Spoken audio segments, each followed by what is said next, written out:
साक्षात त्या सावळ्या विठ्ठलाचं दर्शन झालं. किती गोड देवश्री, तुझं नाव पण एवढं गोड आहे आणि खरंच त्या देवलोकात घेऊन गेलीस तू आम्हाला. हिचे आई बाबा कोण आहेत? कुठे आहेत? अच्छा, वा वा, तुम्हाला दंडवत. खरंच खूप छान. आणि असंच तिला शिकवा. पुढच्या काळामध्ये, भावी काळामध्ये खूप मोठी गायिका होणार ती. खरंच आमच्या सगळ्यांचा आशीर्वाद आहे. किती गोड, खूपच सुंदर. म्हणजे इतक्या सगळ्यांकडनं आत्तापर्यंत हा अभंग ऐकला, पण इतका गोडवा, इतक्या गोड पद्धतीने ते गायलेलं आहे ना, हा हा हा, खरंच खूप सुंदर, खूप सुंदर. आज खऱ्या अर्थाने आम्ही पंढरपूरला गेल्याचा भाव आम्हाला आलेला आहे.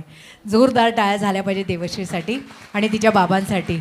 काय असतं ना, संस्कारच महत्त्वाचे असतात. आई बाबा जेव्हा असे संस्कार लावतात ना, त्याच्यानंतर मुलांमध्ये आपोआप ते संस्कार येत असतात. आणि आत्ताच्या ह्या पिढीला घडवणं हे आईबाबांचं खूप मोठं कौतुक आहे अशा संस्कारातनं. तर सगळे जेवढे आईबाबा आहेत सगळ्यांसाठी एकदा जोरदार टाळ्या.